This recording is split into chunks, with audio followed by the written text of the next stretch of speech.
주님께서 여러분과 함께 루카가 전한 거룩한 복음입니다. 티베리우스 황제의 치세 제15년 본시오 빌라도가 유다 총독으로 헤로데가 갈릴레아의 영주로 그의 동생 필리포스가 이투레아와 트라코니티스 지방의 영주로 리사니아스가 아빌레네의 영주로 있을 때 또 한나스와 카야파가 대사자로 있을 때 하느님의 말씀이 광야에 있는 즈카리아의 아들 요한에게 내렸다. 그리하여 요한은 요르단 부근의 모든 지방을 다니며 죄의 용서를 위한 회개의 세례를 선포하였다. 이는 이사야 예언자가 선포한 말씀의 책에 기록된 그대로이다. 광야에서 외치는 이의 소리, 너희는 주님의 길을 마련하여라. 그분의 길을 곧게 내어라. 골짜기는 모두 메워지고 산과 언덕은 모두 낮아져라. 구분대는 곧아지고 거친 길은 평탄하게 되어라. 그리하여 모든 사람이 하느님의 구원을 보리라. 주님의 말씀입니다.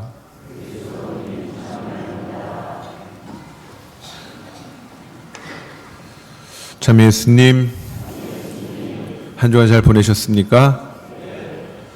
라고 묻기가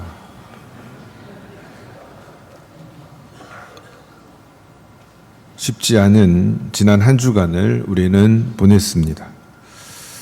갑작스럽게 찾아온 비상계엄 사태로 말미암아 나라 안팎이 흔들렸지만 그럼에도 불구하고 모진 고난을 뚫고 싸운 우리 국민들의 민주 역량으로 말미암아 비상계엄의 광기를 잠재우는 또 위대한 민주주의의 역사에 또 한 주간을 우리는 보냈습니다. 아주 감격스러운 한 주간이 아닐 수 없습니다. 앞으로 여러 가지 상황들이 어떻게 전개될지는 모르겠으나 분명히 우리가 갖고 있는 이 민주주의 역량으로 말미암아 우리나라의 민주주의는 더욱더 힘차게 한 걸음 나아가리라. 그렇게 굳게 믿으면서 오늘 대림 제2주일 그리고 인권주일 또 사회교리 주간을 맞습니다. 우리 한국교회는 대림 제2주일을 1982년부터 인권주일로 지내오고 또 2011년부터는 오늘부터 시작되는 대림 제2주간을 사회교리 주간으로 지냅니다. 왜 하필 이때 인권주일과 사회교리 주간을 지내는지는 잘 모르겠지만 이 대림 제2주일이 갖는 그런 의미 때문이 아닐까라는 생각을 해봅니다. 물론 이게 정답은 아니고 제 생각이 그렇다는 이야기입니다. 우리 대림 시기는 사람이 되어 오시는 하느님, 아기 예수님을 기다리는 때입니다. 대림 2주일이니까 그만큼 주님께서 우리에게 가까이 오셨겠지요. 그만큼 또 우리는 주님께 다가갈 것이고 사람이 되어 오시는 하느님, 왜 사람이 되어 오실까? 사람이 하느님을 닮아서 존엄한 존재임에도 불구하고 그 존엄성을 스스로 내팽개치고 또 다른 이들의 존엄성을 깎아먹는 이 안타까운 현실에서 당신께서 몸소 사람이 되심으로써 잃었던 인간의 존엄성을 회복시켜 주시고 그리하여 사람이 다시 그 안에 담긴 하느님의 모습을 되찾게 하시려는 뜻이 아닐까. 그런 의미에서 대림 제2주일 또 대림 제2주간을 특별히 인간의 존엄성을 생각하는 인권주일과 또 인간의 존엄성을 실현하기 위해서 구체적으로 실천하는 신앙을 살아야 함을 알려주는 사회교리 주간으로 보내는 것이 아닐까라는 생각을 해봅니다.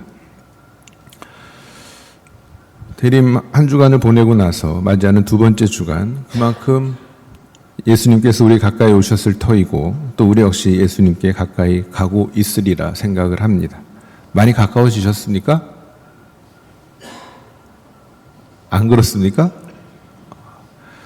앞으로 2주 남았으니까 더욱더 가까이 우리에게 오시는 주님께 더욱 가까이 다가가는 대림 시기를 보내면 좋겠습니다. 해마다 인권주일과 사회교리 주간을 맞아서 주교회 정의평화위원회에서 담화문을 발표를 합니다. 오늘 그 담화문 읽어드리도록 하겠습니다. 주부에 보면은 QR코드 나와 있어서 그거 찍어서 보시면 되는데 나중에 보시고요. 오늘은 일단 이 시간에는 들어주시면 되겠습니다. 제43회 인권주일 제14회 사회교리 주간 담화. 지체는 많지만 몸은 하나입니다. 고린토 1서 12장 19절. 지난 6월 화성 아리셀 공장 화재로 31명의 노동자가 목숨을 잃거나 다치는 참사가 일어났습니다. 목숨을 잃은 23명 가운데 18명은 이주 노동자였습니다. 그들은 한국에서 일하며 꿈을 키웠지만 소중한 목숨을 잃었고 그들의 가족들은 갑작스러운 이별의 아픔을 겪어야 하였습니다.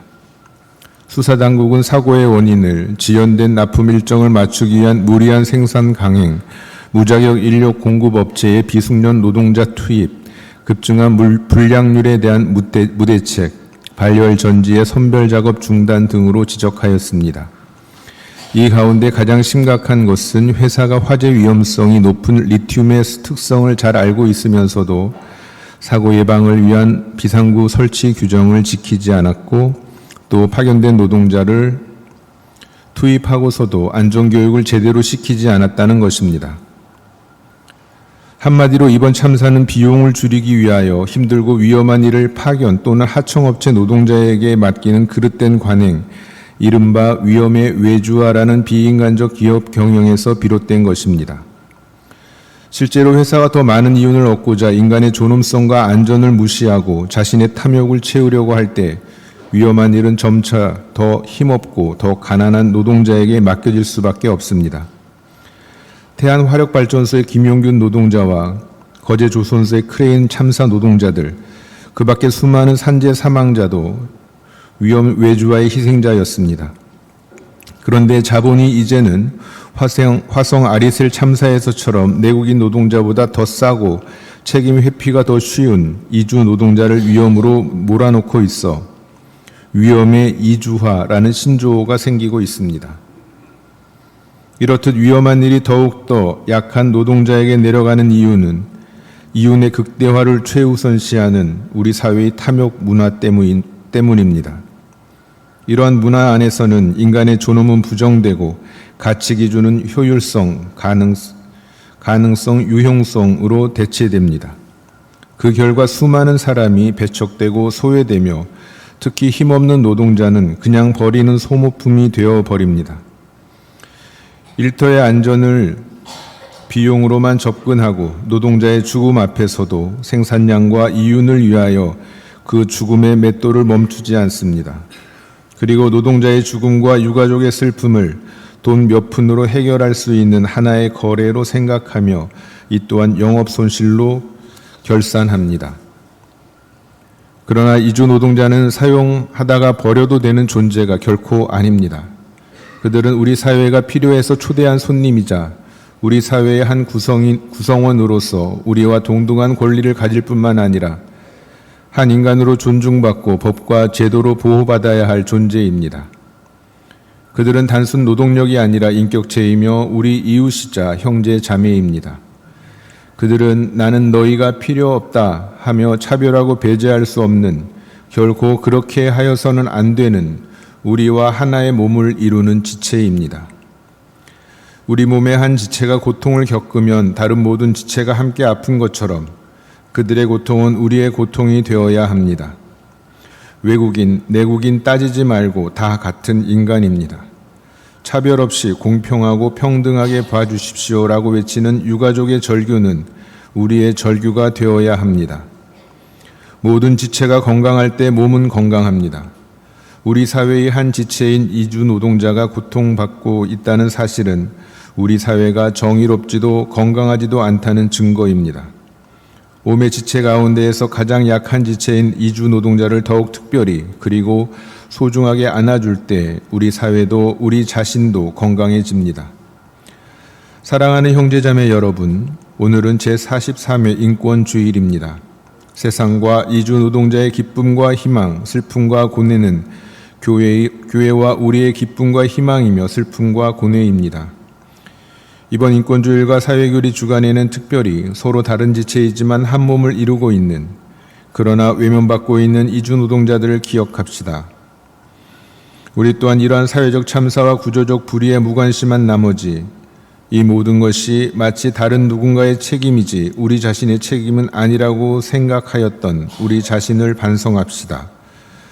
그리고 이제 그들을 향한 우리의 편견과 혐오 그리고 차별과 우월감을 던져버리고 너희는 모두 형제다 하신 주님의 말씀에 따라 그들을 진정한 형제 자매로 받아들이는 환대, 보호, 증진과 통합의 시간을 가집시다.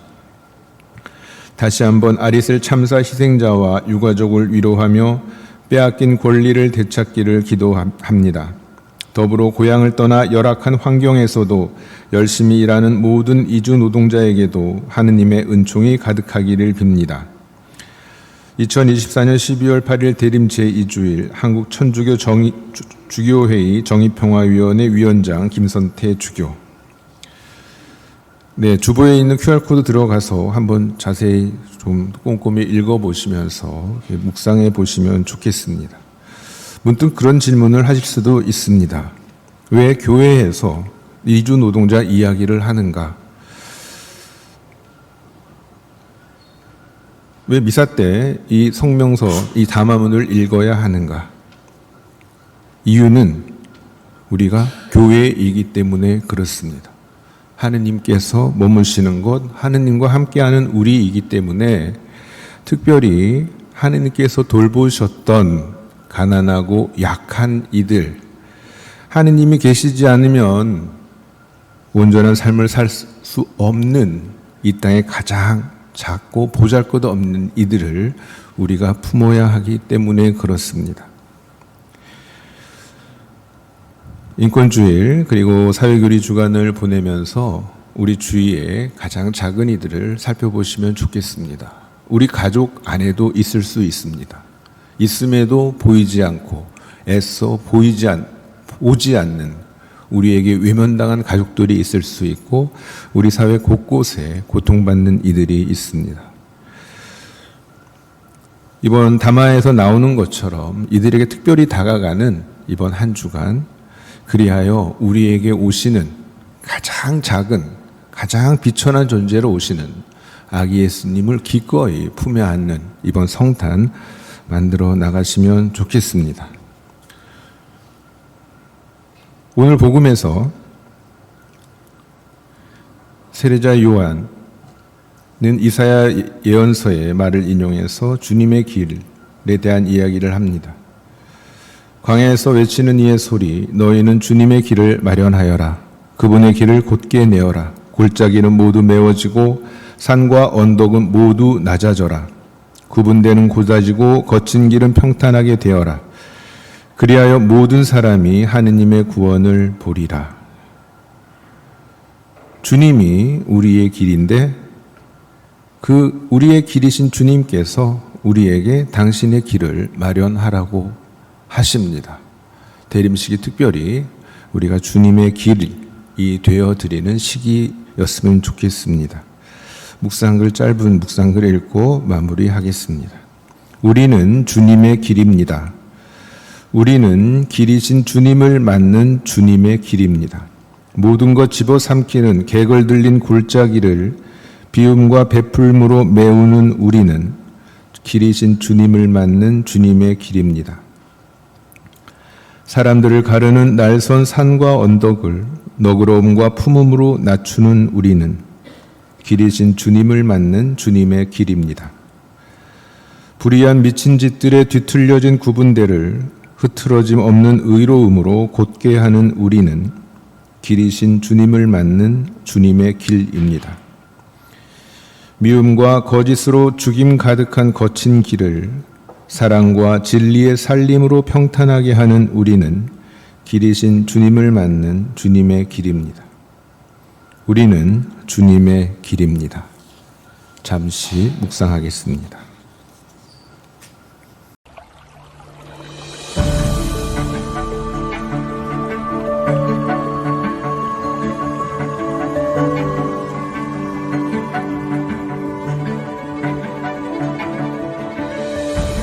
지구는 인류 공동의 집으로 대대손손 물려줘야 할 유산입니다. 오늘을 살아가는 우리는 그것을 잠시 빌렸을 뿐입니다.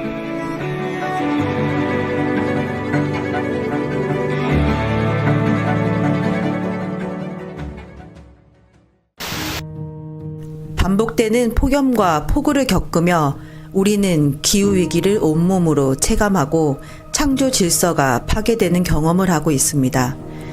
그동안 새만금 사업은 인류의 거대한 업적처럼 이야기되어 왔습니다. 하지만 흐르는 강물과 바다를 막아 거대한 방조제를 쌓는다는 것이 무엇을 의미하는지 20년이 지난 지금 심각한 상태로 나타나고 있습니다. 33km의 방조제로 막힌 강물은 고여 썩어갔습니다. 수심 깊은 곳은 산소가 전혀 없어 어떠한 생물도 살아갈 수 없게 되었습니다. 갯벌은 황무지로 변했고 그 속에 살던 수많은 생명들이 죽어갔습니다. 북반구와 남반구를 오가며 약 1만 킬로의 장거리 여행을 하는 철새들의 중요한 기착지였던 갯벌이 사라지자 도요새도 멸종위기종이 되었습니다.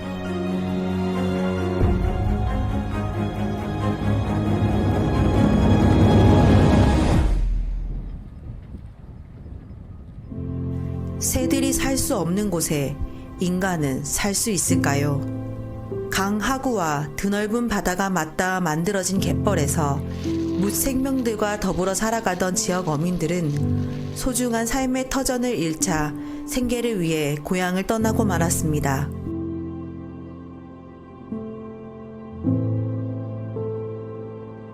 썩은 물이 밖으로 나가는 방조제 밖 바다에서 조업을 하는 어민들의 피해도 심각합니다.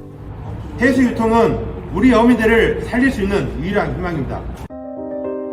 정부는 세금 4조 원을 쓰며 수질 개선에 나섰지만 실패했습니다. 담수호로 만들겠다는 계획은 폐기되고 하루 1, 2회 배수 관문을 열어 해수 유통을 할 수밖에 없는 실정에 이르렀습니다. 환경부는 지구 온난화를 막기 위한 방안으로 갯벌을 복원한다는데 아직도 남아있는 새만금의 수라, 거전, 해창 갯벌, 법정 보호종만 59종이 살아가는 새만금 갯벌을 살리면 됩니다.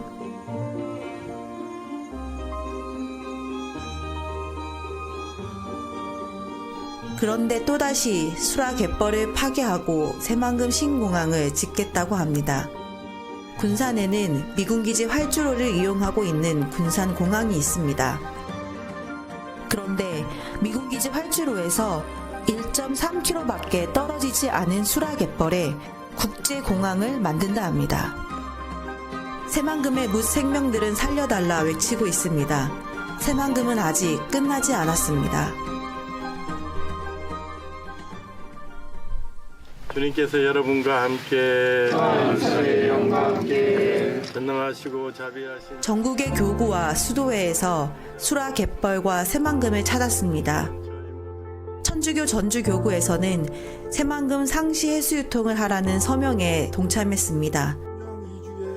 무더위가 극심했던 지난 7월 전주교구 정의평화위원회와 생태환경위원회는 새만금 상시 해수 유통과 생태계 복원을 위한 미사를 시작했고 11월까지 부안 해창 갯벌에서 봉헌됩니다.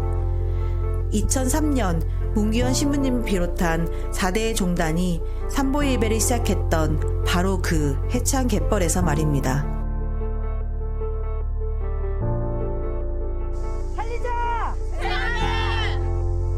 천주교 대전교구는 새만금 신공항 백지화를 위한 세종시 환경부 앞 농성장에서 미사를 봉헌하고 있습니다. 기후위기 시대에도 눈앞의 이익을 위해 자연에 대한 파괴를 일삼으며 탄소를 흡수하는 갯벌을 파괴하는 새만금 사업.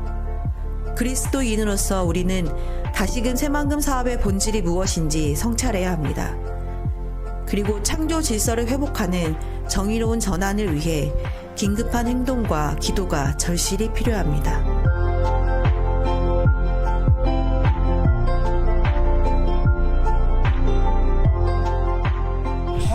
죽어가는 생명군의 생태를 치유하고 새만금이 다시 한번 생명으로 충만하게 되기를 빕니다.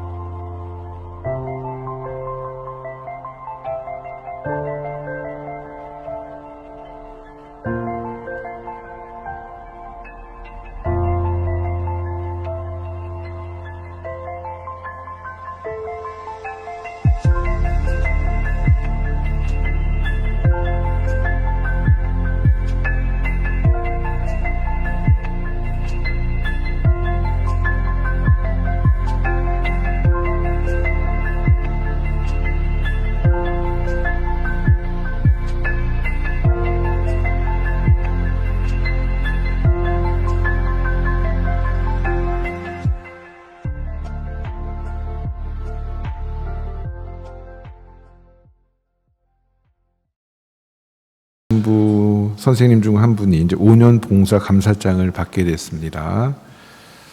예, 한재덕 필리포 선생님. 네, 요 앞에 가운데 여기 가운데 딱. 박수 부탁드립니다.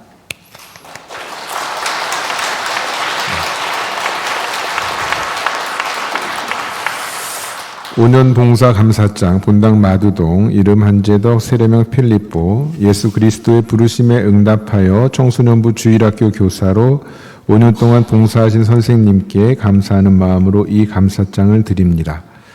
예수 그리스도의 복음을 전하는 선생님의 수고와 사랑은 천국에서 별처럼 빛날 것입니다. 2024년 11월 17일 의정부교구 육지구 지구장 신부 이은영 티모테오 대독.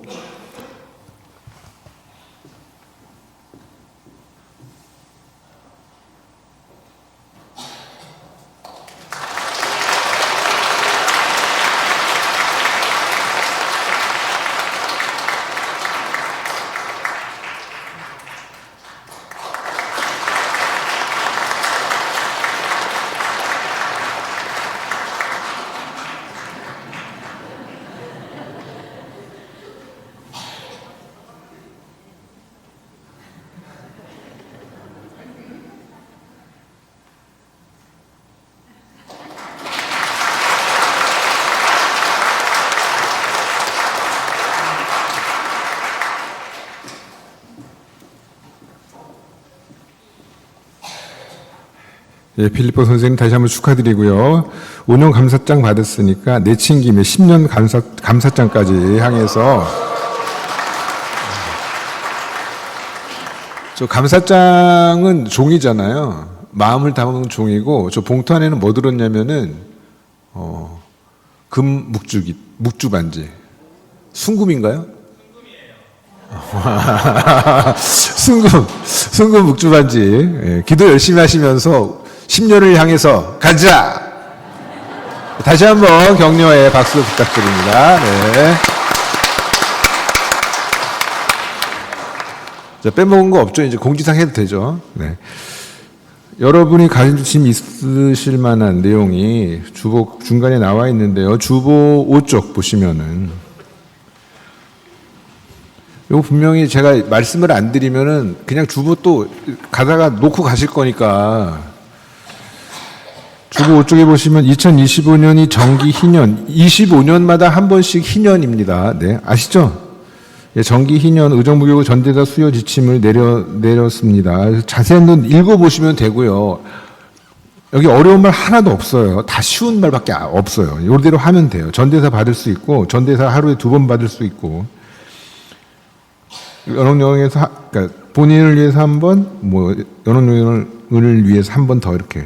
최대 2번까지 받을 수 있다. 이런 내용들이 있고요. 요거 좀 지난 다음에 저한테 와서 신부님 희년 전대사 어떻게 받아요? 라고 물어보면은 안 알려줄 거예요. 여기 이보다 더 상세하게 제가 설명을 할 수가 없으니까 집에 가져가서 꼭 요거는 1년 내내 두고 보세요. 아시겠죠? 성가대. 네. 요거 전대사 규정이 있으니까. 주보 맨 뒷면 보시면 12월 유아 세례 예, 이번 돌아오는 토요일 날 2시에 있습니다. 어린이 방송사 관계로 시간이 앞당겨졌습니다. 참고하시기 바라고요. 오늘 미사 전에 보니까 많은 분들이 이제 방송사를 보셨습니다. 아, 너무너무 좋습니다. 미리미리 성사 보시면서 성탄 준비하시기를 바라고요. 다음 주 화수 목 토 8시부터 10시까지 대성당 고해서에서 방송사 드리도록 하겠습니다. 사랑의 연탄 봉사자 나눔 봉사자 12월 21일 토요일 1시부터 4시까지 봉사할 분들 우리 엘리사벳 분과장님께 연락하여 주시면 좋겠습니다. 많은 분들이 가면 더 빨리 끝나겠죠. 연탄 나눔. 네, 모임 회의 일정 나와 있습니다. 참고하시고요. 우리 본당에 새로 오신 이현준 에스터, 박군도 요셉, 형제 자매님 가정 진심으로 환영하고 이곳에서 기쁘게 신앙생활 이어가시기를 바랍니다. 네, 나머지 내용들 이렇게 쭉 보시고요. 2024년 11월 결산 보고 나와 있으니까 글씨가 조그맣지만 일부러 못 보게 하려고 글씨를 조그맣게 한 게 아니라 이거 글자 키우면은 다 안 들어가서 조그맣게 한 거니까 알아서 보시고요. 그 밑에 보면 2024년 교구 납부금 할당액이 6억에다가 빚진 거 2억 합쳐서 8억이었는데 11월까지 총 납입액 5억 1,300만 원. 그래서 현재 납부금 미납액이 말도 안 나와요. 돈 얘기하려니까. 제가 돈 얘기하는 거 싫어하거든요. 그래서 미납액이 2억 9천만 원이 3억이 남았는데 12월 한 달 딱 남았잖아요. 12월 동안에 우리가 2억 9천 중에서 얼마 더 갚을 수 있을까요? 내기 한번 해볼까요? 요거 한 1억 5천은 12월 달에 많은 분들이 밀린 교무금을 낼 테니까 1억 5천만 원 정도는 갚지 않겠느냐 생각하시는 분. 어우, 우리 재정이 총무님만 1억 정도는 갚겠지, 뭐, 1억. 예, 홍보분과장님. 예. 지금 되게 비관적으로 보고 계시네요, 상황을. 그러시면 안 되죠, 지금. 서로 격려하면서 한 푼이라도 더 해서. 올해 2억 9천만 원 요거 못 갚잖아요. 그럼 고스란히 내년에 빚으로 또 넘어가는 거예요. 좋죠?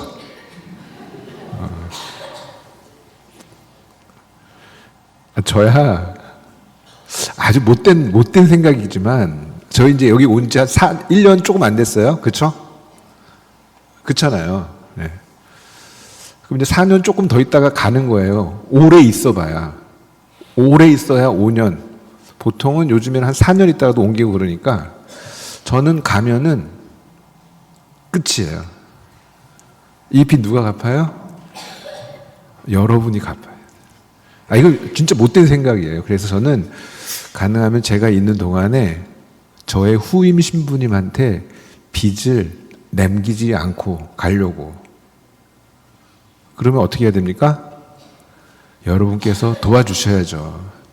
제가 아니면은 어디 가서 땅 팔까요? 본당 사목 챙겨치놓고 딴 본당 가서 미사하고 돈 벌어 올까요? 그건 아니잖아요. 그죠? 그러니까 그렇다는 얘기예요. 올해 조금만 더 많이 갚고 조금씩 줄여나가면 되니까 여러분 많이 도와주시기를, 물론 지금까지도 적극적으로 함께 해주셔서 너무나 감사드리고요. 한 달 한번 바짝 좀 모아서 뭐 안 되면 뭐 다들 로또를 사시든지. 네, 행복한 한 주 보내시고요. 성탄이 이제 점점 다가오고 있습니다. 우리 가까이 오시는 우리 아기 예기수님께 우리도 한 걸음 삶을 통해서 다가가는 그런 한 주간 보내시고 다음 주에 뵙도록 하겠습니다. 네, 장원감복 드리겠습니다. 모두 일어나십시오. 주님께서 여러분과 함께 전능하시고 자비하신 하느님께서는 성자께서 이미 오셨음을 믿고 다시 오실 것을 기다리는 이 교우들을 비추시어 거룩하게 하시고 강복하소서. 현세 인생 여정에 있는 이 교우들이 믿음으로 굳건하여지고 희망으로 기뻐하며 사랑으로 새로나게 하여 주소서. 경건하고 기쁜 마음으로 구세주의 성탄을 기다리는 이 교우들에게 성자께서 영광 중에 다시 오실 때에 영원한 생명을 상급으로 내려주소서. 전능하신 천주 성부와 성자와 성령께서는 여기 모인 모든 이에게 강복하시어 길이 머물게 하소서.